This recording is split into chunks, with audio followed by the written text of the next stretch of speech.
Video like जरूर कर लीजिए और ऐसे वीडियो लगातार फ्री में पाने के लिए चैनल को तुरंत सब्सक्राइब कर लीजिए और बेल आइकन को जरूर टैप कर लीजिए ताकि आगे भी सारे वीडियो आपको मिलते रहे। यूट्यूब में फॉलो करते हैं तो प्लीज ये वाला फ्री टेलीग्राम चैनल जरूर ज्वाइन कर लीजिएगा। सारे नोटिफिकेशन सारे अपडेट यहीं पे आते हैं, ध्यान रखिएगा। SCS डेली क्विज में हम जो लगातार वीडियो सीरीज देख रहे हैं तो उसके क्रम में आज हम 27 मार्च के क्वेश्चंस को सॉल्व करेंगे। ठीक है, तो बिना किसी देरी के शुरू कर लेते हैं।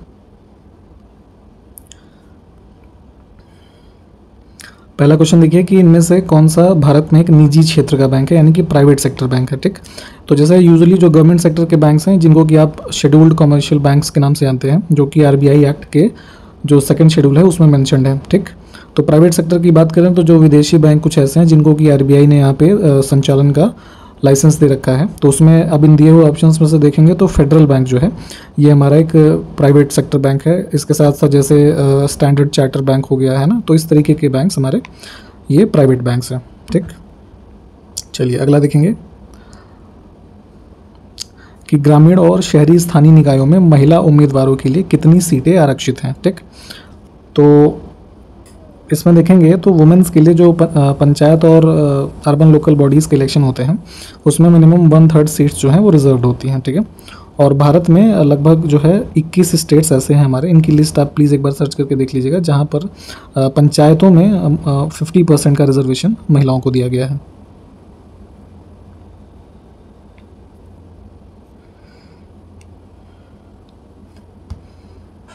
निम्न में से कौन सा कारक भारत में खाद्य सुरक्षा को इंगित करता है। ठीक है, तो भारत में फूड इनसिक्योरिटी की जो है प्रॉब्लम है। ठीक है, खाद्यान्नों की प्रॉपर आपूर्ति नहीं है। तो इसमें से देखेंगे तो हंगर और माल न्यूट्रिशन जो है ना, भूख और कुपोषण, ये एक सीधा सा हमारा कारक है जो खाद्य असुरक्षा को आइडेंटिफाई करता है, इंडिकेट करता है। ठीक है, कुतुब मीनार परिसर में जंगरोधी धातुओं के संयोजन से बने लोहे के खंभे की स्थापना किसने की थी। ठीक है, तो कुतुब मीनार कॉम्प्लेक्स जो दिल्ली में है वहाँ पे देखेंगे तो आयरन पिलर जो है वो स्थित है। ठीक, तो इसको यहाँ पे स्टैब्लिश किया था चंद्रगुप्त द्वितीय ने।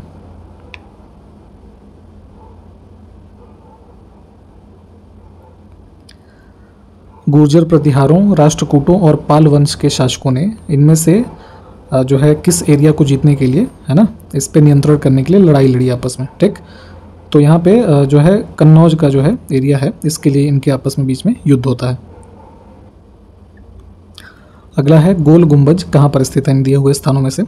तो गोल गुंबज चूँकि इसलिए प्रसिद्ध काफ़ी ज़्यादा रहा है, ये जो है मौजोलियम है मोहम्मद आदिल शाह का। ठीक, इसको कंस्ट्रक्ट किया गया था 1656 ईस्वी में और इसको याकूत ऑफ दाबुल जो था, है ना, उसने कंस्ट्रक्ट किया था।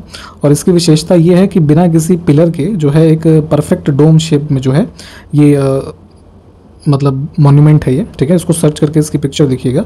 और भारत का सबसे लार्जेस्ट डैम है और वर्ल्ड में देखेंगे तो सेकंड लार्जेस्ट डैम है। तो इन सब वजहों से ये कई बार एग्जाम में पूछा गया है। ठीक है, तो वर्तमान में स्टेट ऑफ कर्नाटक में ये स्थित है। निम्न में से कौन मगध के शक्तिशाली शासकों में से एक था। ठीक है, तो देखेंगे यहाँ पे तो बिंबिसार का जो टाइम पीरियड है ये काफ़ी ज़्यादा पावरफुल माना जाता है। ए ऑप्शन को हम चुनेंगे। इनमें से भारतीय इतिहास में शेर ए मैसूर के नाम से किसे जाना जाता है। ठीक है, तो शेर ए मैसूर के नाम से जाना जाता है टीपू सुल्तान को। ठीक,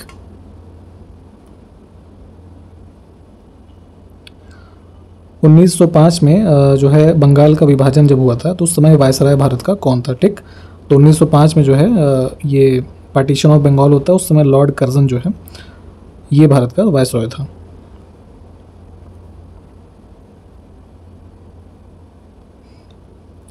अगला है तारपा नृत्य जो है किस इनमें से यूनियन टेरिटरी का एक लोक नृत्य है। ठीक है, तो यूजुअली आपने स्टेट्स वगैरह के लोक नृत्यों के बारे में पढ़ा होगा। ये यूनियन टेरिटरी है दादरा एवं नगर हवेली, वहाँ से संबंधित है तारपा नृत्य।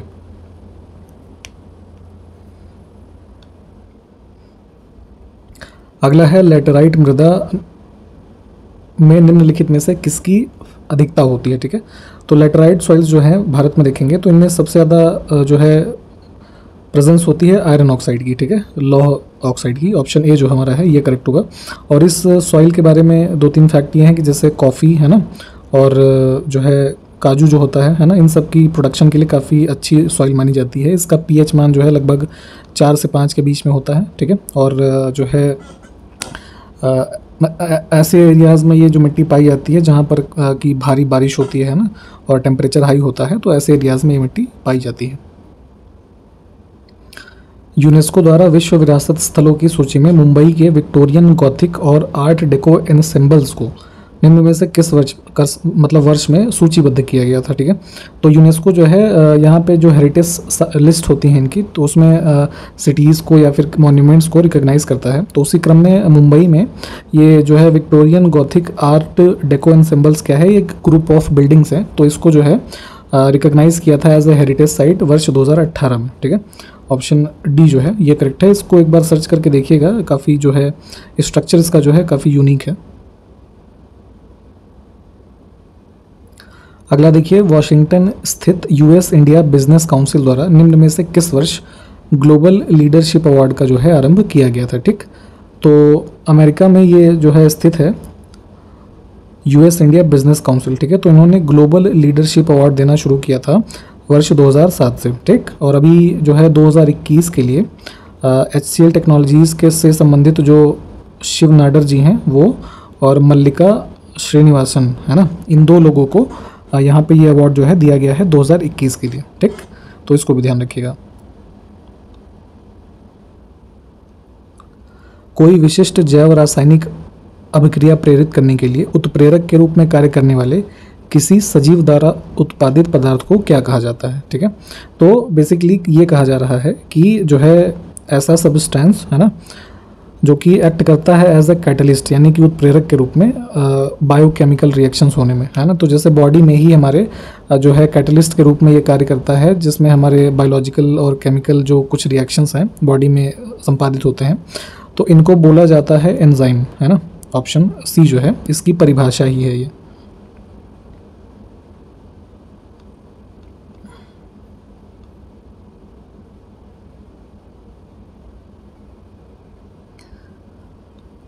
अगला है, राजमन्नार समिति को निम्न में से किस राज्य द्वारा नियुक्त किया गया था, ठीक है। तो सेंटर स्टेट्स रिलेशनशिप्स जो हैं भारत में, है ना, तो उस पे सुझाव के लिए एक कमेटी गठित की गई थी राजमन्नार समिति। इसको अपॉइंट किया था ये गवर्नमेंट ऑफ तमिलनाडु ने, ठीक। ऑप्शन बी हमारा करेक्ट होगा। अगला है, Punjab national bank, United bank of India और ओरिएंटल बैंक ऑफ कॉमर्स, इन तीनों का एकीकरण कब से प्रभाव में आया है, ठीक है। तो सितंबर 2019 में फाइनेंस मिनिस्टर जी के द्वारा जो है करीब 10 बड़े बैंक जो थे उनका जो है एकीकृत किया गया था। तो उसमें से Punjab national bank, United bank of India और ओरिएंटल बैंक जो है इनको एक साथ मर्ज किया गया था, तो पेरेंट बैंक जो बन गया है पंजाब नेशनल बैंक बन गया है, ठीक। तो अब इनका जो ऐसे जो भी बैंक हमारे बनाए गए, जैसे इलाहाबाद बैंक है ना, तो उसको मर्ज किया गया था इंडियन बैंक के साथ, ठीक है। तो इस तरीके से जितने भी ये इफेक्ट में आए हमारे मर्जर्स 1 अप्रैल 2020 से आए थे, ठीक है।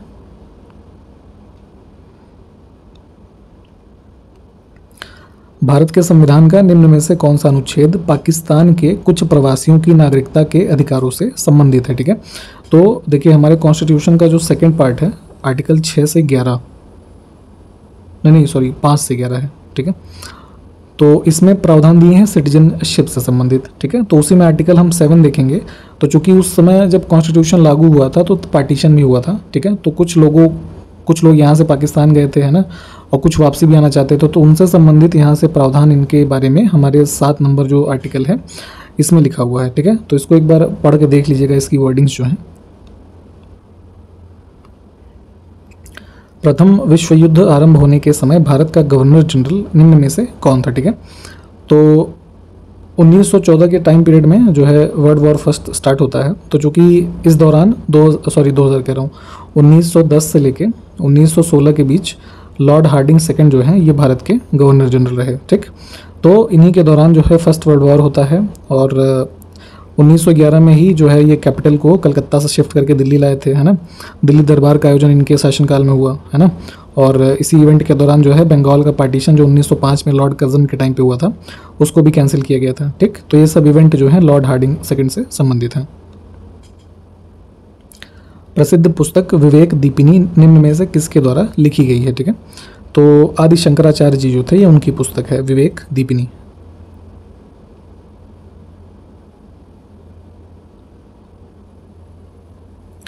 भारत के संविधान का निम्न में से कौन सा भाग निश्चित वर्गों से संबंधित विशेष प्रावधानों से संबंधित है? ठीक है, तो एक पार्ट है हमारा 16 है ना, इसमें दिया हुआ है special provision to certain classes. ठीक, किस आर्टिकल से किस आर्टिकल तक है जरा कमेंट करके बताइए। तो अगला देखिए, 3 महत्वपूर्ण हिमालयी नदी प्रणालियों जिसमें कि सिंधु, गंगा और ब्रह्मपुत्र हैं, इनके निक्षेपण से कौन सी मिट्टी बनती है? ठीक है, तो यहाँ पे देखेंगे तो माउंटेनियस रिवर्स के द्वारा जो है यहाँ पे हमारी एलुवियल सॉइल यानी कि जलोढ़ मिट्टी जो है इसका निर्माण होता है। ठीक, ए ऑप्शन को चुन लेंगे।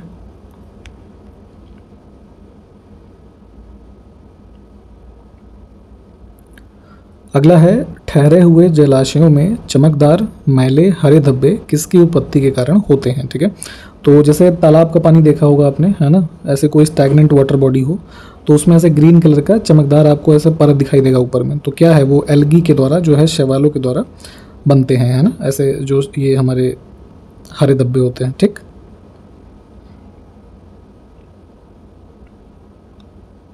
भारतीय संविधान में निम्न में से किस संशोधन द्वारा राष्ट्रीय किराया अधिकरण का विचार प्रस्तावित किया गया है? ठीक है, एक बॉडी जो है नेशनल रेंट ट्रिब्यूनल, तो इसके जो है एक आइडिया पे जो प्रपोजल दिया गया था हमारे 75th अमेंडमेंट जो था उसमें दिया गया था। ठीक, ये किस ईयर में आया था जरा ये बताएंगे क्या?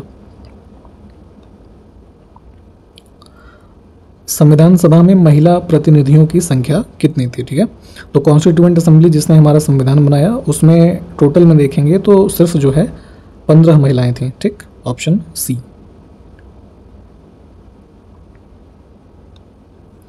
अगला है, टूटी लावा मेले का पर्व निम्न में से किस राज्य में मनाया जाता है? ठीक है, टूटी लावा फेयर जो है ये मनाते हैं झारखंड में, ऑप्शन ए।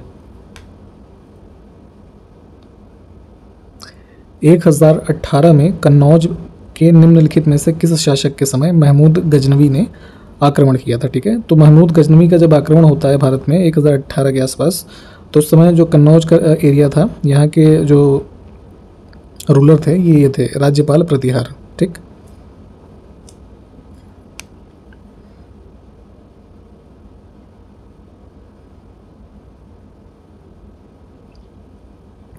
अगला देखिए, कितने वैज्ञानिक शांति स्वरूप भटनागर पुरस्कार 2021 से सम्मानित किए गए? ठीक है, तो शांति स्वरूप भटनागर पुरस्कार जो है ये साइंस के क्षेत्र में दिया जाने वाला एक अवार्ड है। ठीक, तो 2021 के लिए यहाँ पे टोटल जो है 11 अवार्ड ऐसे दिए गए थे। ठीक है, 11 इसमें है नहीं, हम ई ऑप्शन को चुन लेंगे। ठीक है, इन 11 की लिस्ट हो सके तो आप एक बार सर्च करके देख लीजिएगा। अगला देखिए, WTO यानी कि वर्ल्ड ट्रेड ऑर्गेनाइजेशन जो है, तो वर्ल्ड ट्रेड ऑर्गेनाइजेशन कृषि समझौता निम्न में से किस वर्ष में अस्तित्व में आया? ठीक है, तो WTO का जो हमारा एग्रीकल्चर एग्रीमेंट है ये जब हमारा WTO अस्तित्व में आया जनवरी 1995 से, तब से ये भी जो है अस्तित्व में है। और इसका मेन पर्पस जो लाने का ऑब्जेक्टिव ये था कि जितने भी हमारे एग्रीकल्चरल ट्रेड वर्ल्ड में होते हैं उनमें रिफॉर्म्स लाए जाएँ ताकि कि जो एक बेहतर जो प्रतिस्पर्धा हो सके, है ना, उसकी स्थिति बनाई जा सके। भारतीय संविधान में किस संशोधन द्वारा प्रस्तावना में समाजवादी शब्द यानी कि सोशलिस्ट शब्द को जोड़ा गया था? ठीक है, तो पहले भी आपको बताया गया है कि हमारा जो सोशलिस्ट, सेकुलर और इंटेग्रिटी वर्ड्स जो हैं 42nd अमेंडमेंट 1976 से ऐड किए गए हैं। ठीक,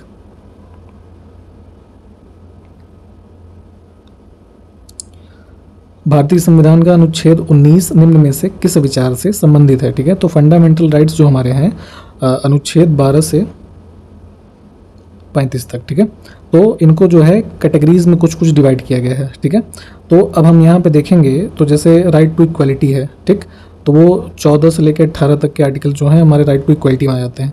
फिर अब हम देखेंगे, पूछा गया है कि 19 ना, तो 19 से 22 तक के जो हमारे आर्टिकल हैं ये स्वतंत्रता का अधिकार यानी कि राइट टू फ्रीडम की कैटेगरी में आ जाते हैं। ठीक है,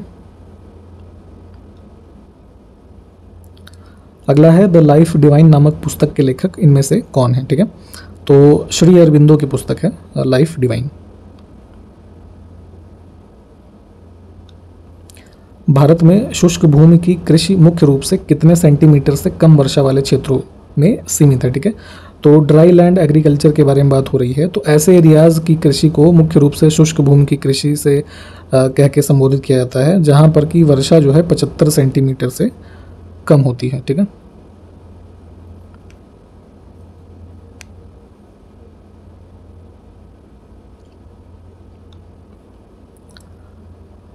महमूद गवां इनमें से किस साम्राज्य का एक प्रतिष्ठित मंत्री था? ठीक है, तो जो हमारा बहमनी साम्राज्य था, है ना, महमूद गवां उससे संबंधित है।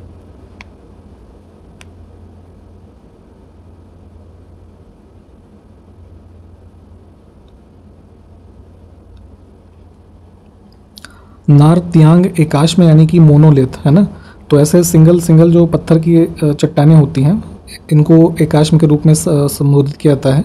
तो भारत के निम्न में से किस राज्य में स्थित है? ठीक है, तो मेघालय का जो हमारा ये स्टेट है, यहाँ पे जो जयंतिया हिल्स हैं उसमें देखेंगे तो ये नारतियांग जो मोनोलिथ्स हैं यहाँ पे आपको मिलेंगे। ठीक है, और बेसिकली इनको बनवाया किसने है, या कह लीजिए स्थापित किसने किया? तो थोड़े एंशियंट टाइम पे देखेंगे कि जो उस टाइम पे किंग्स होते थे, तो अपने विक्ट्री वगैरह को जो है सेलिब्रेट करने के लिए यहाँ पे ऐसे ये इन स्ट्रक्चर्स को जो है बनवाते थे। तो इसको एक बार सर्च करके प्लीज़ देख लीजिएगा। निम्न में से किस जीव के 3 हृदय होते हैं? ठीक है, हार्ट्स की जो संख्या होती है 3 होती है। तो जैसे हमारे ह्यूमंस में 1 हार्ट होता है ना, तो यहाँ पे देखेंगे सैलमेंडर जो होता है इसमें 3 हार्ट पाए जाते हैं। होता क्या है ये, तो जैसे गिरगिट आपने देखा होगा, तो उसी तरह का एक जीव होता है, और इसकी जो बाहरी आवरण या त्वचा कह लीजिए है ना, प्रायः चमकीली होती है। ठीक है, जो कि जल और ये हमारा लैंड सरफेस जो है इन दोनों पे रह सकता है। तो इसी के बारे में कहा जा रहा है, इसके 3 हार्ट्स होते हैं।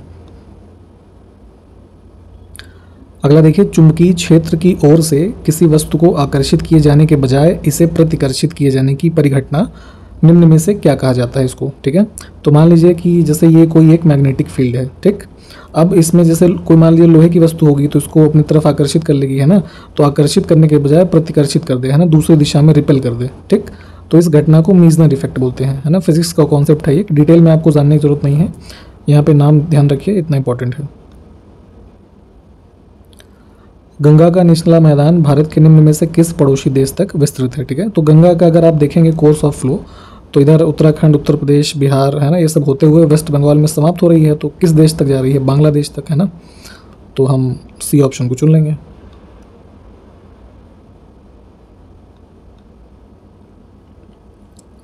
संविधान सभा में उद्देश्य प्रस्ताव यानी कि ऑब्जेक्टिव रेजोल्यूशन जो है, इसको किसने प्रस्तुत किया था? ठीक, तो जो है जवाहरलाल नेहरू जी ने ऑब्जेक्टिव रेजोल्यूशन जो है कॉन्स्टिट्यूएंट असेंबली में पेश किया 13 दिसंबर 1946 को। ठीक है, और बेसिकली ऑब्जेक्टिव रेजोल्यूशन का एक ऐसे अर्थ समझ सकते हैं कि जो है ये गाइडिंग प्रिंसिपल रहा कि जिसके बेसिस पे हमारा कॉन्स्टिट्यूशन जो बनाया गया है ना कॉन्स्टिट्यूएंट असेंबली के द्वारा। ठीक, निम्न में से कौन सी मृदा दक्कन के पठार के पूर्वी और दक्षिणी भाग में कम वर्षा वाले क्षेत्रों में क्रिस्टलीय आग्नेय चट्टानों पर विकसित होती है? ठीक है, तो जो हमारा इग्नियस रॉक्स होते हैं क्रिस्टलाइन, उन पे देखेंगे इधर हमारा जो डेक्कन का प्लेटू है ना, तो इसके कहाँ पे, ईस्टर्न और, है ना, वेस्ट साइड में। ठीक, तो यहाँ पे चूँकि लो रेनफॉल वाले एरियाज़ हैं, तो इसमें ये जो रेड सॉइल का एरिया है ये डेवलप होता है, लाल मृदा।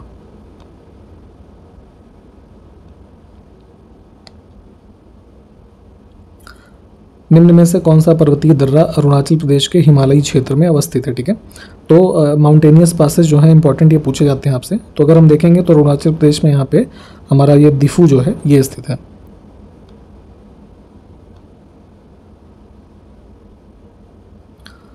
निम्न में से कौन से चालुक्य शासक कीर्तिवर्मन प्रथम के पूर्ववर्ती थे? ठीक है, तो जो है कीर्तिवर्मन से पहले ये थे पुलकेशिन प्रथम। ठीक है,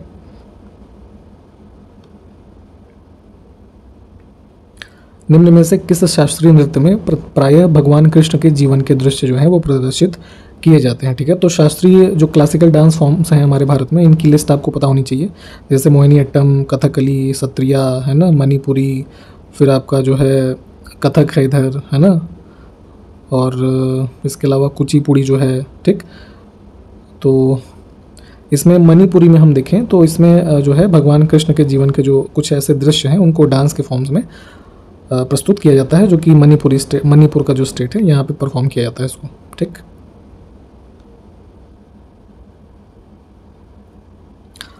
महाबलीपुरम स्मारक समूह जो कि यूनेस्को का विश्व विरासत स्थल है, ये निम्न में से किस भारतीय राज्य में स्थित है? ठीक है, तो यहाँ पे देखेंगे ये हमारा तमिलनाडु का जो स्टेट है ऐसा इधर ये स्थित है।